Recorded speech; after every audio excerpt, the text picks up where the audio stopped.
and gentlemen, the President of the United States.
They're strong, and they're great. They're great people, and thank you very much. This is a very important day to me because we're bringing back an industry that was abandoned, despite the fact that it was just about the best, certainly the best in terms of power, real power. And I'm very honored to be doing this. Other countries went to beautiful, clean coal, and they've stayed there for many years, like China. China's opening 2 plants every week. Germany went green, very green. They went so green they almost went out of business.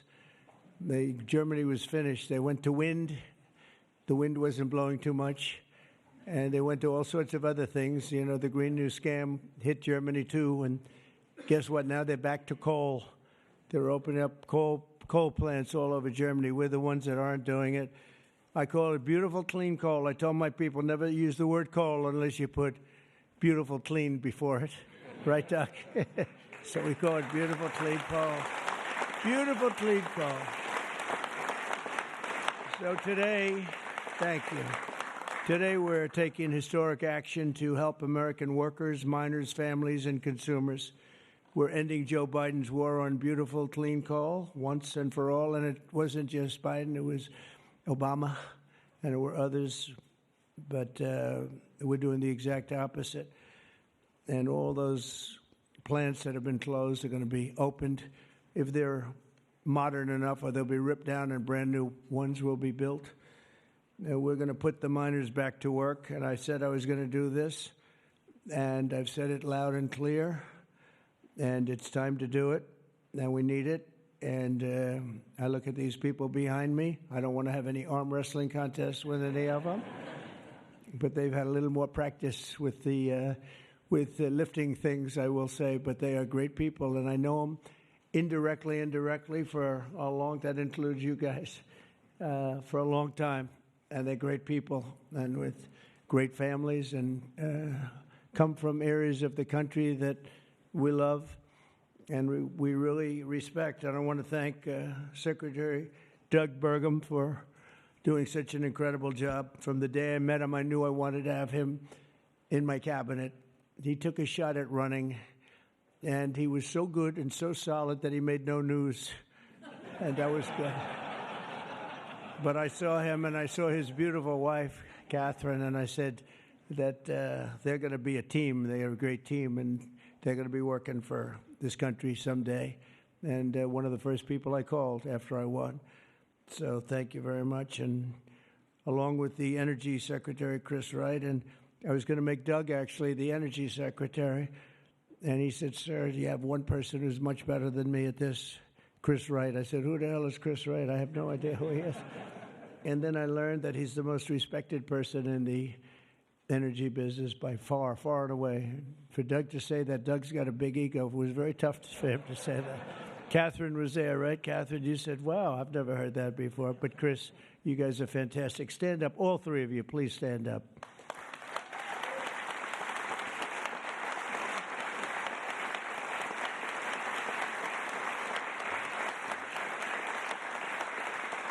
Great. That's a great team. It's no better team than that. And they're going to produce energy the likes of which nobody's seen before. You know, we need to do the AI, all of this new technology that's coming online. We need more than double the energy, the electricity that we currently have. You take all of the electricity in the country right now for houses, for buildings, for everything. We need to more than double it to be number one. We're now way ahead of everybody at AI. China's in second place, but way behind. And they're going to be producing a lot of energy and a lot of electricity for this. And so are we, and we're going to get approvals very fast. And I would say the man that's almost comparable to you in terms of the importance to this, maybe he's even more comparable, I hate to tell you, a guy named Lee Zeldin, who's a friend of mine for a long time. He was a great...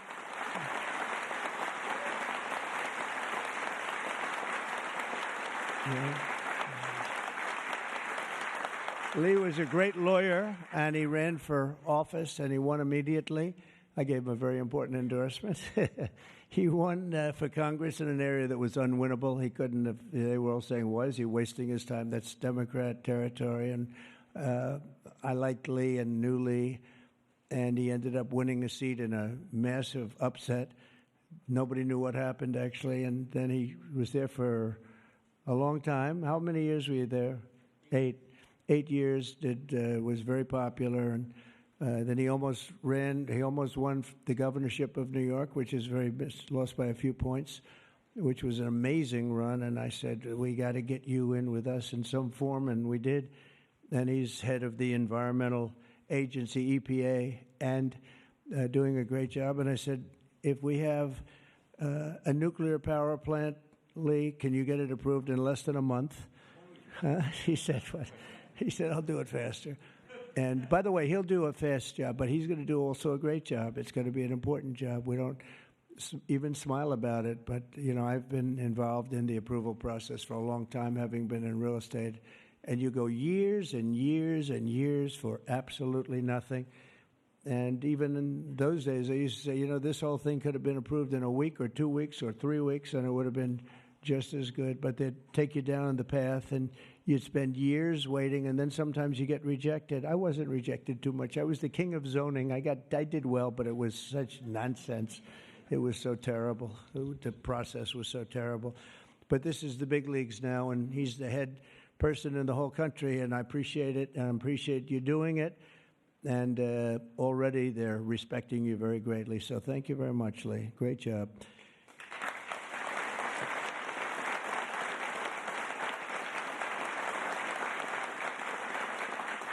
So we have a lot of senators and congressmen and women, and I'm going to just introduce the ones that I see here because, you know, it's always a problem when I do this because I leave one or two out, and that's the end. I never get their vote again. I never get their vote. It takes years to recover, but we'll give it a shot because Senator John Barrasso, who's my friend and a great gentleman. Thank you very much, John, for being here.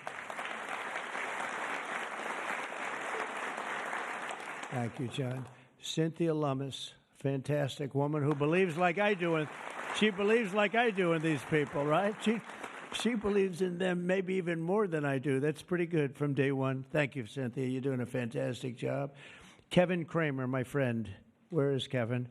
Because Kevin, I think he was here because he had a problem, and I just will pay my respects. He wanted to be here so badly, but he had a difficult problem that he's working through, and we all love Kevin. John Hoven. John, thank you very much. Thank you very much. Go ahead. Steve Daines. Thank you, Steve.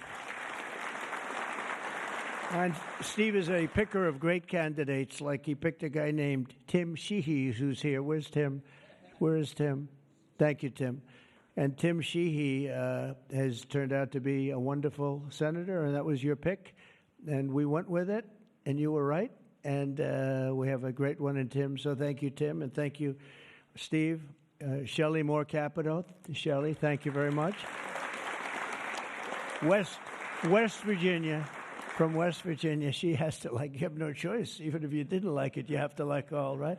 But they were doing a number on you. They were doing a number on you with the coal stuff, and you have not only coal, but you have among the best coal anywhere in the world. So thank you very much.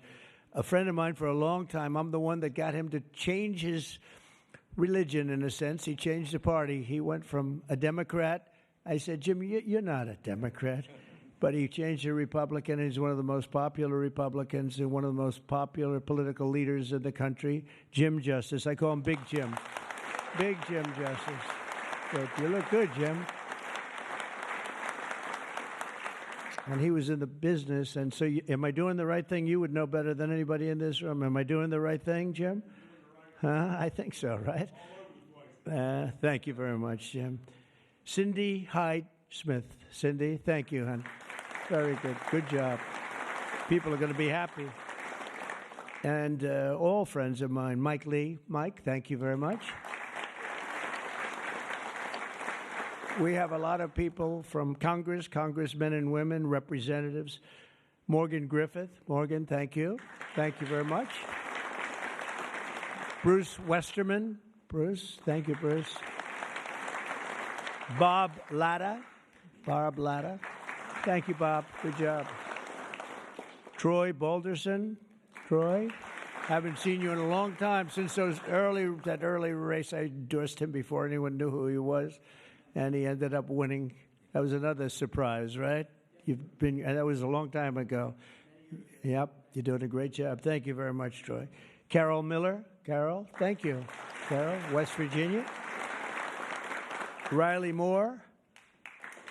Riley. Hi, Riley. Thanks. Mike Boast. Mike, thank you very much. Troy Downing. Troy, thank you. Oh, he has something. What is that, coal? Is there coal in that bag? Huh? Even better, it's clean coal. I like it. I'll take it right now. Thank you very much. Hal Rogers. Hal, thank you. Thank you, Hal. Andy Barr. Thank you, Andy. Good luck with everything. I hear good things. Troy Downing. Troy, thank you. Thank you. Thank you. Thank you very much, Troy. Hal Rogers. Oops. Harriet Hageman. Harriet. Hi. How are you, Harriet? We just left Harriet. This is one of the finest attorneys you will ever see. I have seen her in action, and she is brutal. I never want her against me, that I can tell you. Dan Muser. Dan. Thank you, Dan. Thanks, Dan. Good job you're doing. Wesley Hunt, my friend, too. Wesley, great. I love your commercial. Pete Stauber. Pete. Thank you, Pete. Great hockey player he was, right? Great hockey player. And a great gentleman just broke the record of Wayne Gretzky. The great one is Wayne Gretzky, but we have another great one, too, huh? Just broke the record. It was great. Governor Greg Gianforte. Greg, nice seeing you. Good, Greg. Thank you very much, Greg. Bill Lee. Bill, thank you very much. Patrick Morrissey, West Virginia, just got elected. Mark Gordon. Mark, thank you. Thank you very much. And we have a lot of others, and I'm in trouble because I don't know. I got 5 or 6 others that I see quickly, but I'm just not going to do it. Don't hold it against me because we have to get back to the most important people in the room, these people. You know that, right?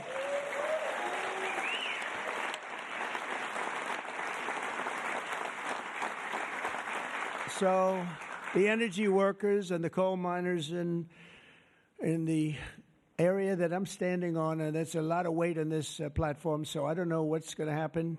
I hope it's structurally designed for you guys. I don't know. But we have just really well-deserving, great American patriots, and it's such an honor to be here and making such a big move, such a bold move in energy.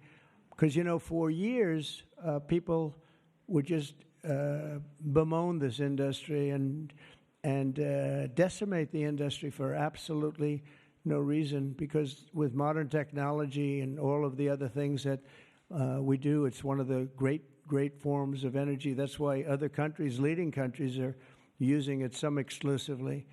For 4 long years, Joe Biden and congressional Democrats tried to abolish the American coal industry. They did everything in their power while he was awake, which wasn't much, shutting down dozens of coal plants, banning coal leases on federal lands, and putting thousands and thousands of coal miners out of work, destroying their lives, actually, destroying their lives. I'll never forget when I went to West Virginia, which I won by 48 points, I think, right? Big Jim, I won by 48 points. But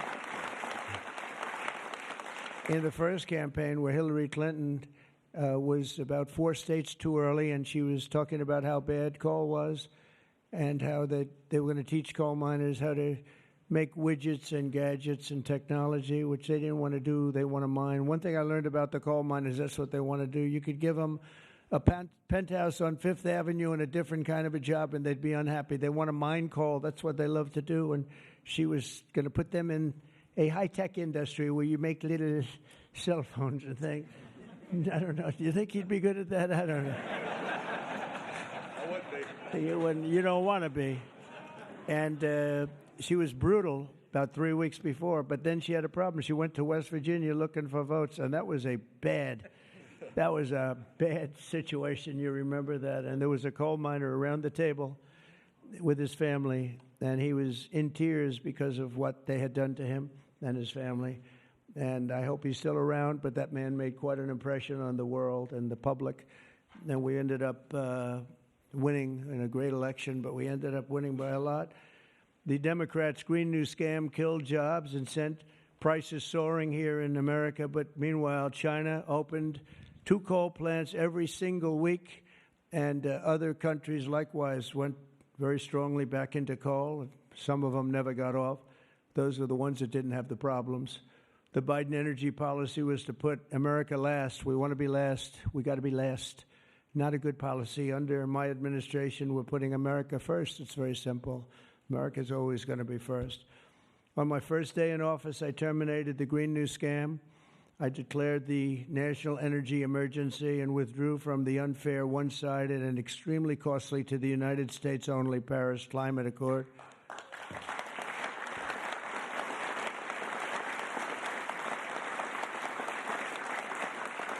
You know, under the Paris Climate Accord, we had a terrible situation. We would have paid over $1 trillion.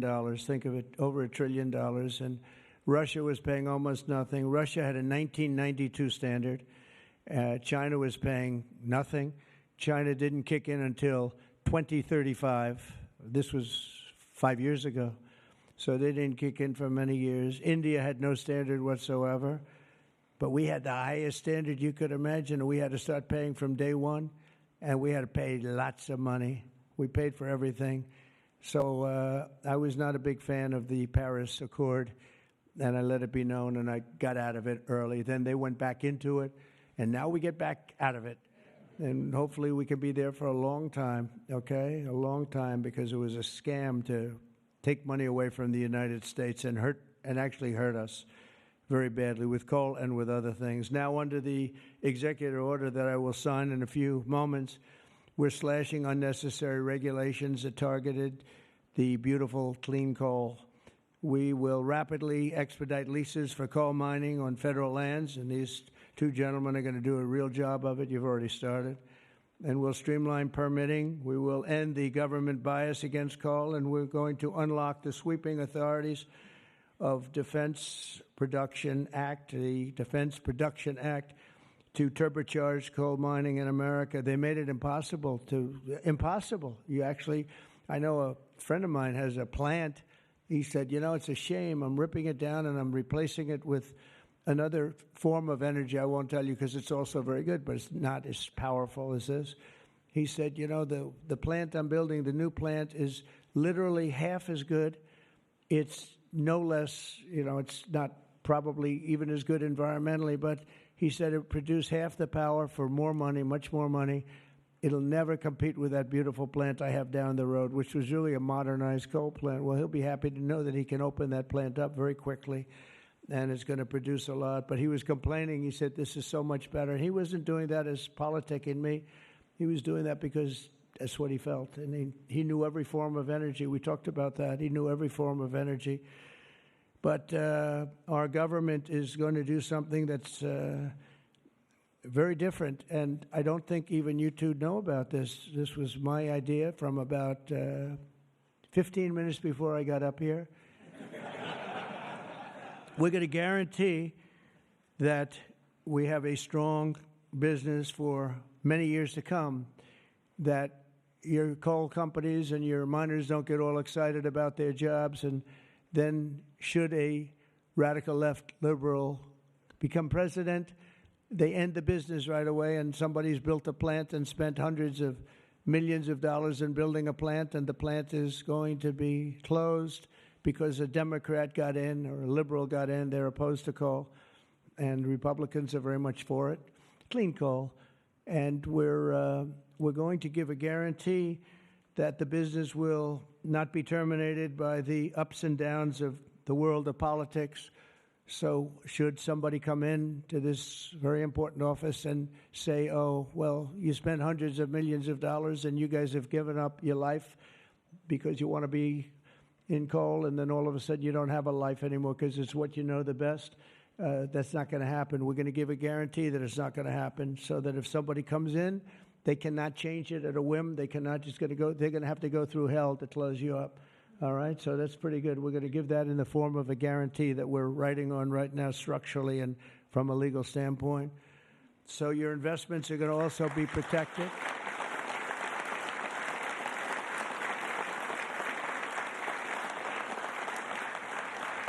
And you're going to have no reason to be concerned about your future, your life, or your investment if you're a miner, as this great governor was a miner. Actually, he was one of the larger coal miners. He could fit up here very easily, you know, Big Jim.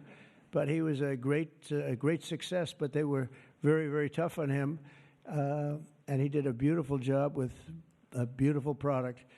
Already under our leadership, the Department of Interior has approved the expansion of the Spring Creek mine in Montana, supporting 280 coal mining jobs and unlocking over 40 million tons of coal. And there's more to come. Spring Creek, big one. And there's more to come in the states of Wyoming, Alabama, Utah, North Dakota, and many others. West Virginia, I can't believe they didn't put West Virginia down. It's lucky I mentioned that, right? Can you imagine if I didn't mention West Virginia? I would have been in big trouble. They didn't mark it down here. It's good to have a president like that can pick that up, right? You think Joe Biden would have picked that up? I don't think so. Gee, they didn't mention West Virginia. I don't think so. I don't think he'd be standing up here either. The value of untapped coal in our country is 100 times greater than the value of all the gold at Fort Knox. And we're going to unleash it and make America rich and powerful again.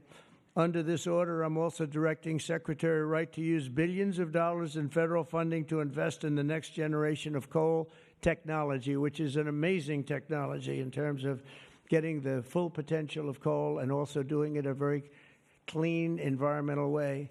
Pound for pound, coal is the single most reliable, durable, secure, and powerful form of energy there is on Earth today. It's a big statement. You never hear those statements, you know. You've never heard that before from a politician, have you? Well, maybe from that politician, but not too many. But that's the way it is. I say it again. Pound for pound, coal is the single most reliable, durable, secure, and powerful form of energy. It's cheap, incredibly efficient, high density, and it's almost indestructible. You could drop a bomb on it, and it's going to be there for you to use the next day, which you can't say with any other form of energy. You're virtually indestructible. Most importantly, we have more of it here in America than anywhere else on Earth. We have more coal than any other country. You go to Australia, they have fantastic amounts of coal. You know who they sell it to? China. They sell it to China. They're nearby. They sell a lot of it to China. But we have more than anywhere else on Earth. We also have more liquid gold than anywhere on Earth. So we're really an energy behemoth, but we're unleashing that also. That's going to be another part. But I didn't even want to mention that. It's not down here because I didn't want to mention today is about clean, beautiful coal. So I'm going to give this to you. This big guy. Should I give it to him? Yeah. You take that. Thank you, Mr. President. Okay.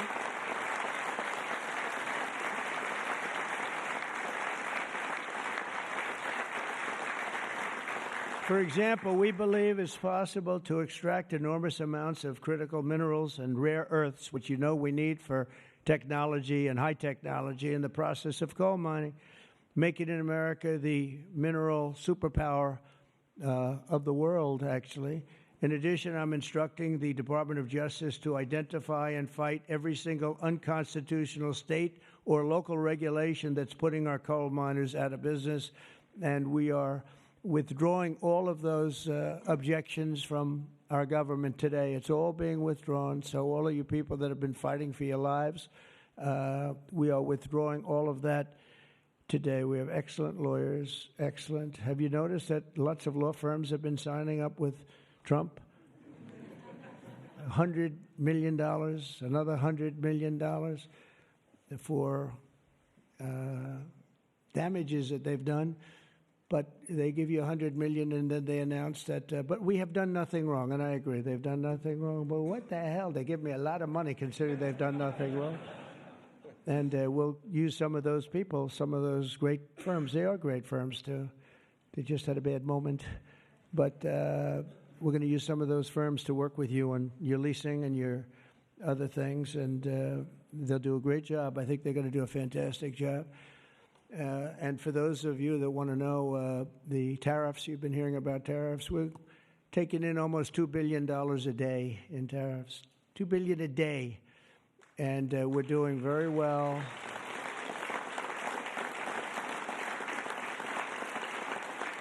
And we're doing very well in making, I call them tailored deals, not off the rack. These are tailored, highly tailored deals. Right now, Japan is flying here to make a deal. South Korea is flying here to make a deal, and others are flying here. I mean, my only problem is I'm not sure I have enough. We're going to have to use those great law firms, I think, to help us with that.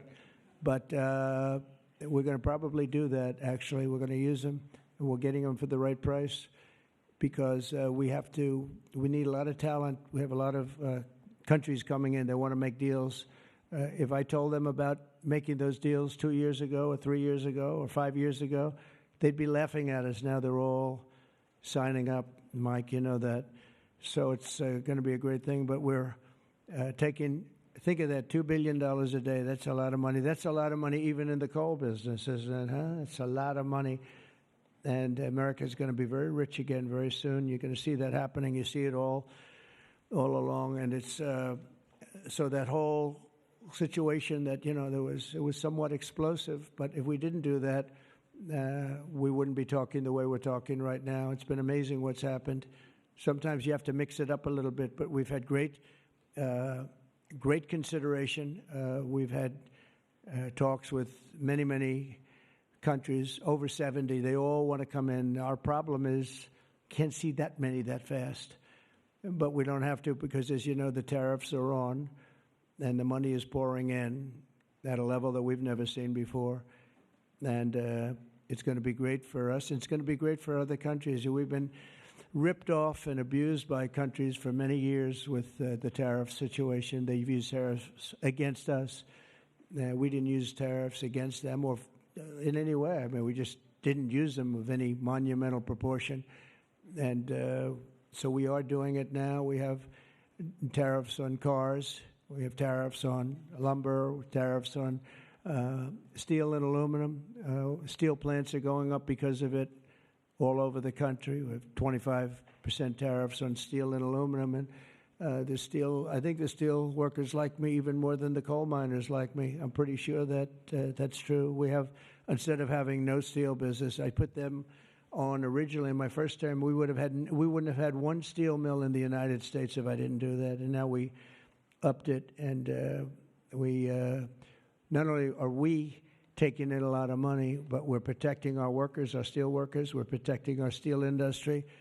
And one thing that steel and things like steel you need, because you need it from a defense standpoint.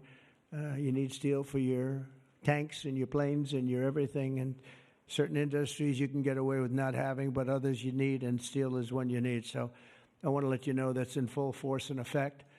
And literally, as we speak, I spoke to executives in the steel industry over the last few days, and they're all coming in to build plants in the United States of America, because if you build them in the United States, you have no tariffs to pay. There are no tariffs to pay, zero. If you build them outside using outside labor and hurting our businesses, and you send your product in, you have to pay a price for that, and they will be having tariffs, as you know. It's an amazing thing. This has been something used against us for many years by other countries, China in particular, but others, not just China, others, and taken advantage of us, ripped us off, and left us for dead, frankly.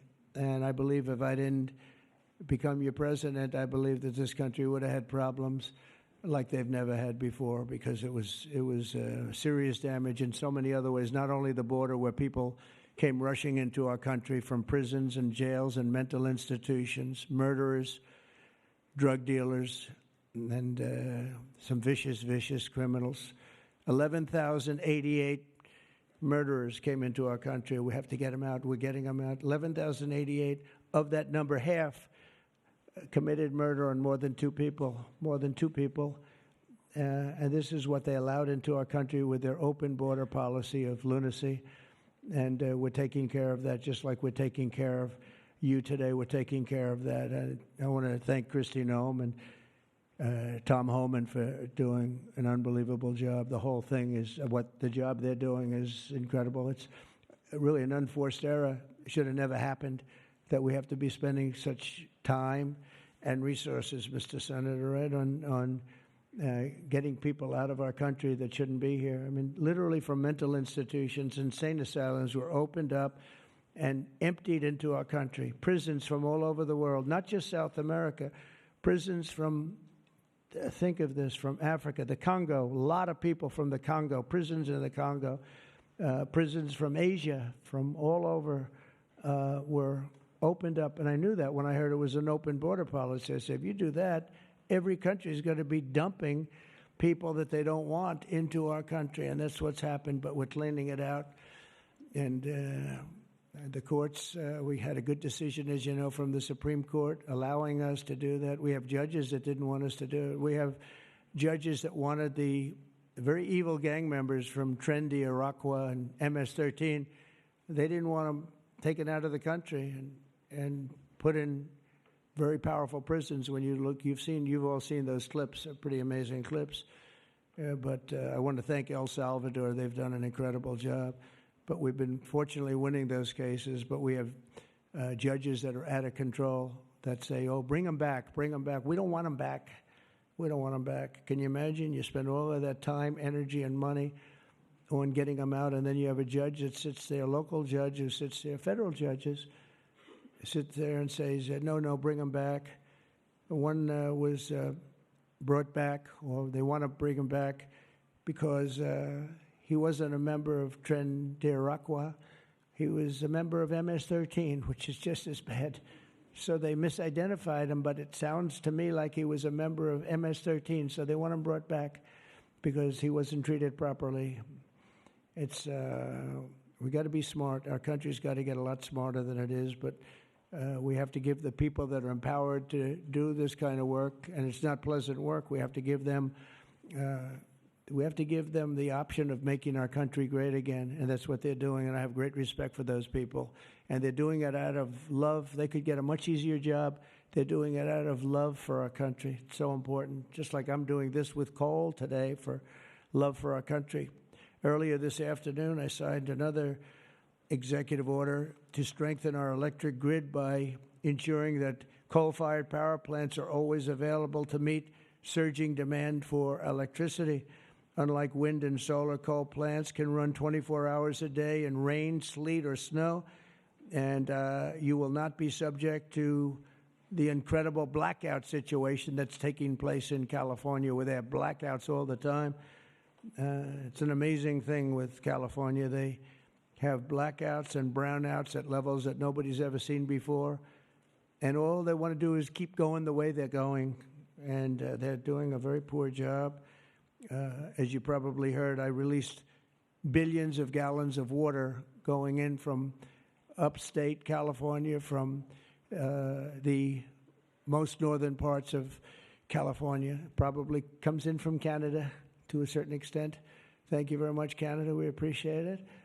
And I released it. It was being sent out to the Pacific Ocean. I've been working on Gavin and some of the politicians for years, and they didn't want to do that because they were protecting a smelt, a fish that was perhaps in trouble, but it's not unique to that area.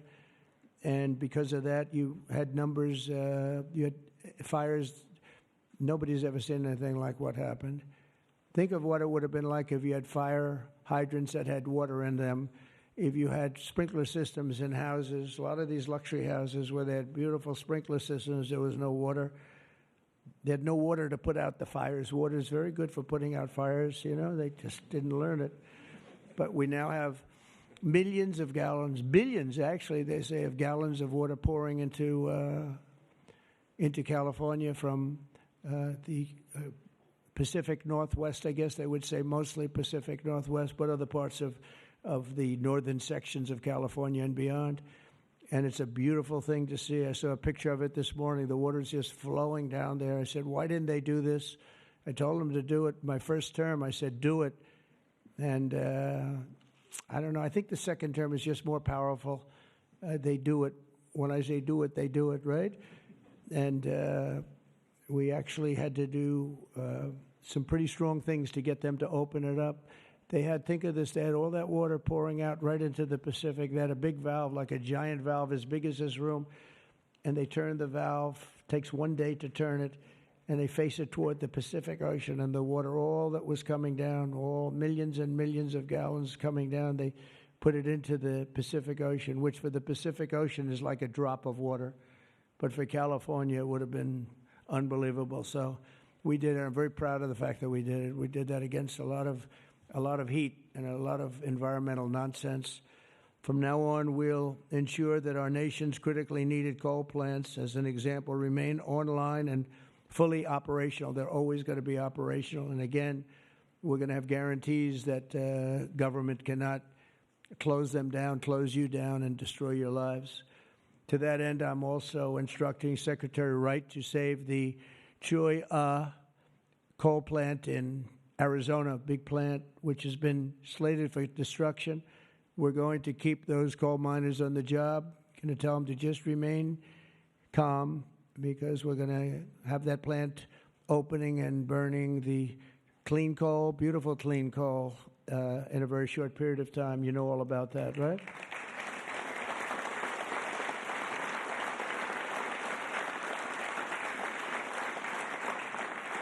That's a big one. As part of our historic deregulatory efforts this afternoon, I'm also granting immediate relief to 47 companies operating 66 coal plants, very big ones all over the country, recusing and making them available for coal production almost in the immediate future. But we're going to be crushing Biden-era environmental restrictions.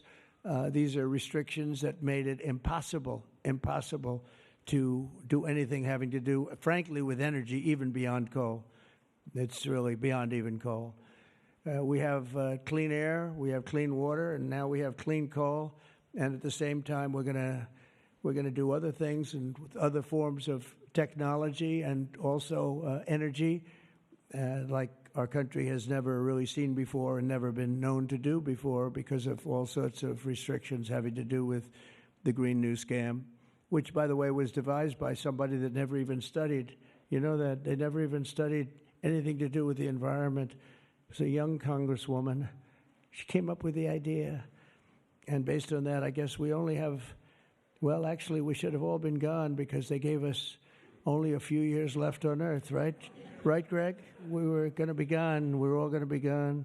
The environment, no. What they have to worry about is the nuclear heat. They don't have to worry about environmental heat. They have to worry about nuclear heat. And if we're smart, we're working on that right now with others having to do with Iran and some other countries. But that's the heat you're going to have to worry about. You don't have to worry about the Air is getting warmer. The ocean will rise 1/4 of an inch within the next 500 to 600 years, giving you a little bit more waterfront property. They say this is going to, these guys can handle that. The nuclear we have a bigger problem with, right? So we're going to make sure that that's safe. We're going to make sure that that's safe. With us today are some of the amazing workers who will benefit from these policies, the policies that we're doing and so proud of doing, including Jeff Crow, a miner from West Virginia. Jeff, would you come up and say a few words? Jeff, come on up here, Jeff. Thank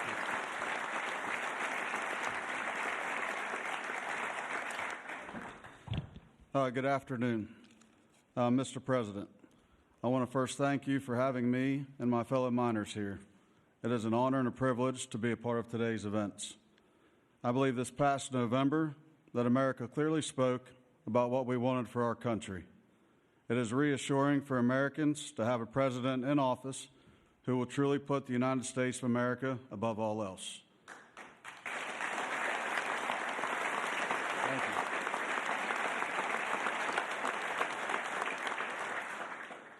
With putting America first, you have spoken numerous times about energy independence. I believe most don't understand the importance of that. Coal is one of the major factors in energy independence and accounts for a large portion of America's energy. Coal is one of the most reliable and cheapest forms of electricity. For too long, coal has been a dirty word that most are afraid to speak about. Most of those that would speak negatively about coal do so from an uneducated standpoint. Many are unaware of the engineering and technology that are used in today's mining to create a clean, energy-efficient product. All of this is done while using the safest practices in the industry. Speaking for West Virginia, coal provides approximately 50,000 jobs for those that work in the mines and the businesses that support them. It also accounts for over 50% of West Virginia's export product. To name a few, we employ engineers, teachers, physical therapists, accountants, truck drivers, high school and college graduates. All of these occupations and graduates have turned to the coal industry to provide a better way of life for them and their families. Everyone in our industry works long hours and days to provide a reliable energy product, and too many times it goes unnoticed.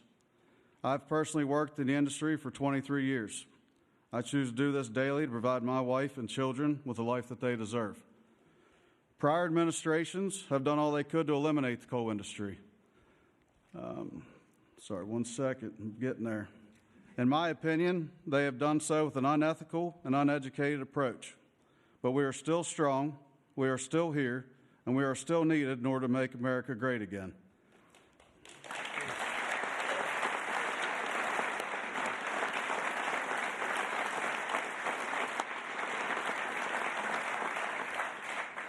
Having a president and an administration that understands the need and importance of coal is more than appreciated.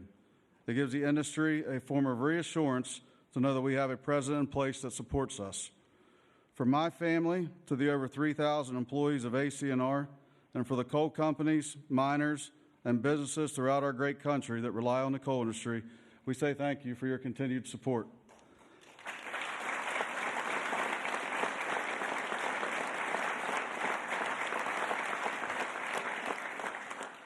I personally thank you for what you do for our country and for our industry. It has been my pleasure to be here today to help you usher in the golden age of America. That's great. Thank you. Thank you. Appreciate that. Thank you.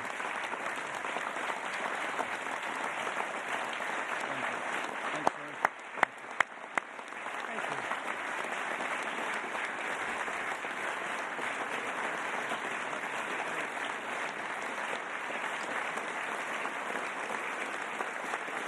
You did a good job. Let me have that speech. I want to have that. Yes, sir. I had a couple of good lines in there when I came up. No, actually, what I want to do, I'm going to sign it for you because I think, I mean, he worked hard. Look at it, and look how good his eyes must be to read that. I lost it once. And hopefully you can sell it tonight for a lot of money. No, sir. I'll keep that one.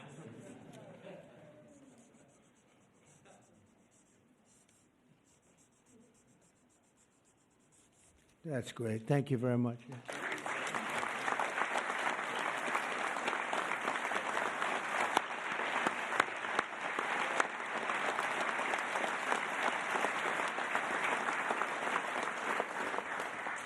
Thank you very much, Jeff. And also with us is Tony Campbell of the East Kentucky Power Cooperative. And Tony's quite a gentleman and very respected in the industry. Come on up, Tony. Thank you.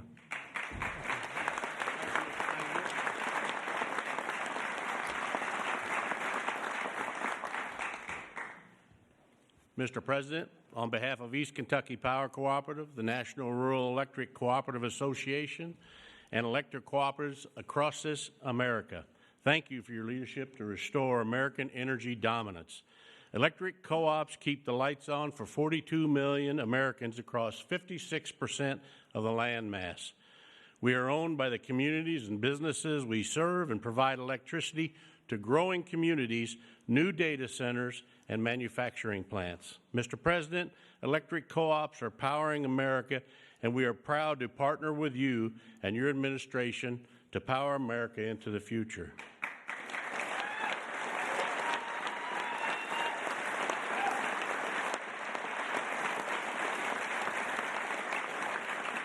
Our electric cooperatives in Kentucky understands the importance of reliable, affordable, and American-made energy, especially coal and natural gas.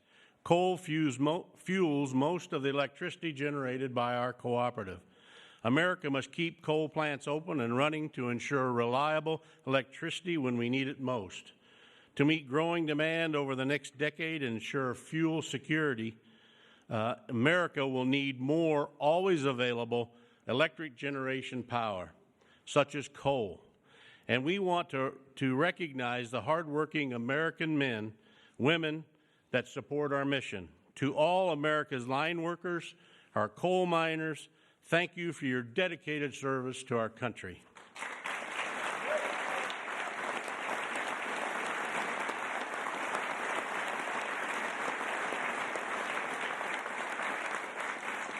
Affordable and reliable electricity is the cornerstone of our economy, especially American manufacturing.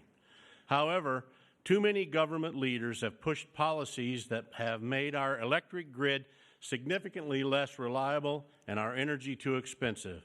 That begins to change now.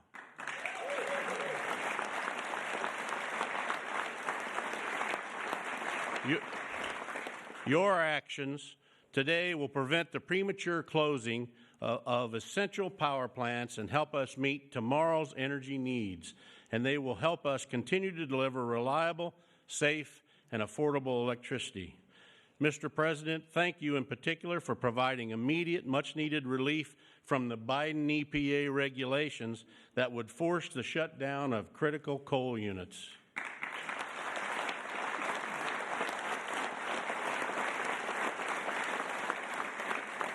Finally, I want to say congratulations on the all-star energy team you've assembled. Electric co-ops have already been working with Secretaries Bergrum, Wright, and Rollins, and Administrator Zeldin, and we are excited for all we can accomplish together.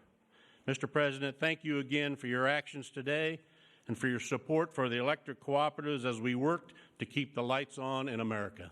Thank you, Mr. President.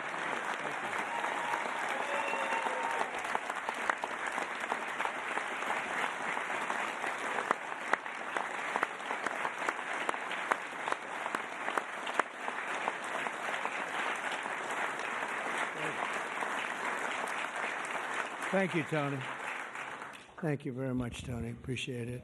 Every day under the Trump administration, we will continue to lower costs for American families, create jobs for American workers, and very importantly, unlock unlimited amounts of affordable American energy, including, as I said, and I'll say for the last time, beautiful, clean coal. Our country is blessed.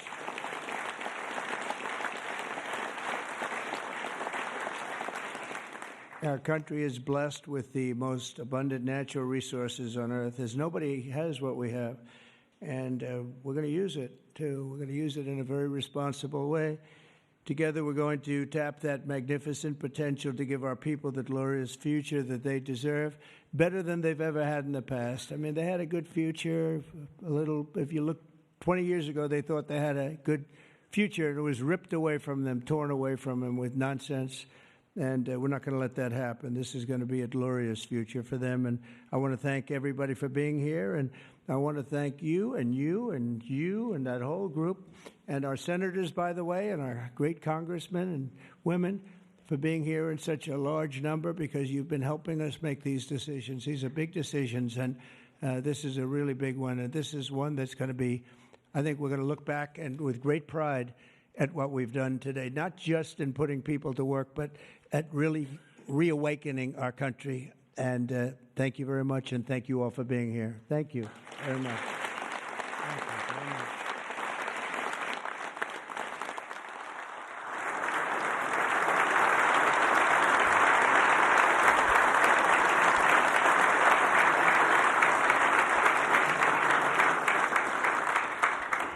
Come on up. Mr. President, Yes, who's first one? we have 4 items prepared for your signature this afternoon, sir. The first of these executive orders it may be one of the most significant executive orders of your administration thus far. This directs all departments and agencies of the federal government to end all discriminatory policies against the coal industry. This ends the leasing moratorium that prevents new coal projects on federal land, and it's going to accelerate all permitting and funding for new coal projects to allow the coal industry to flourish under your leadership, sir. That's great. Thank you.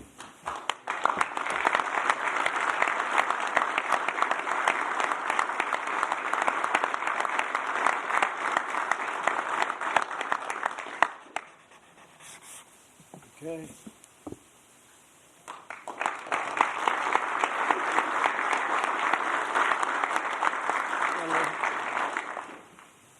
Sir, there are currently dozens of coal plants in America that are in imminent danger of being forced to close based on unscientific and unrealistic policies enacted by the Biden administration.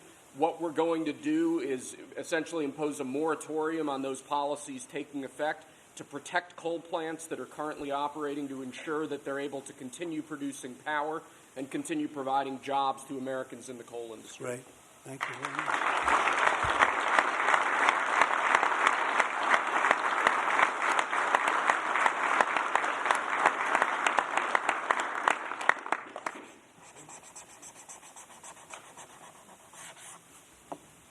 Okay.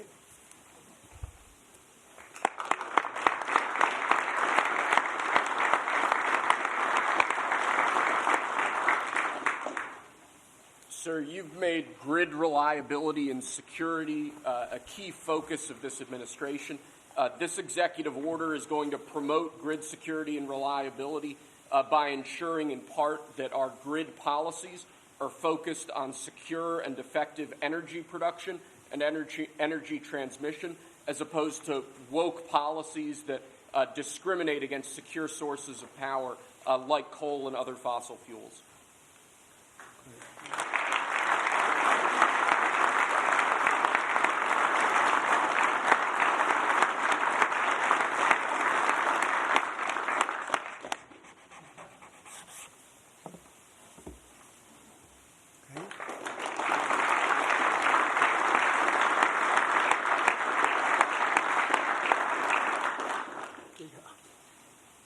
Lastly, sir, one of the biggest problems we have in this space is Democrat states, radical leftist states, enacting policies and enacting an agenda that discriminates against coal, against secure sources of energy. Many of these policies are unconstitutional and illegal, and with this executive order, you're going to be instructing your Department of Justice to vigorously pursue and investigate these state policies that we believe are illegal or unconstitutional. Good. Thank you.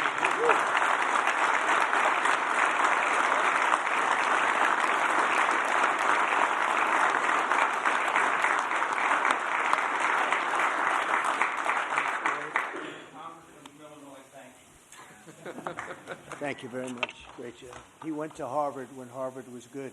It was a while ago.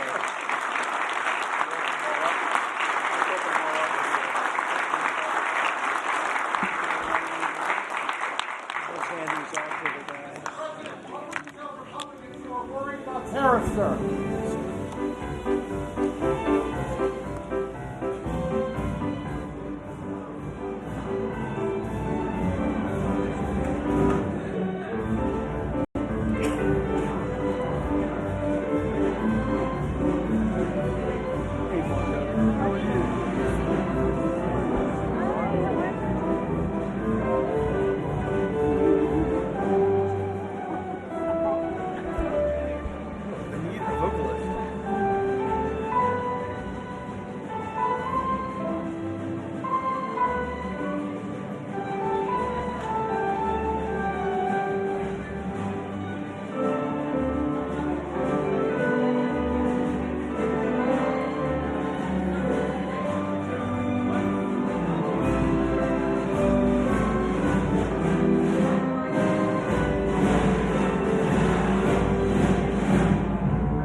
Yeah.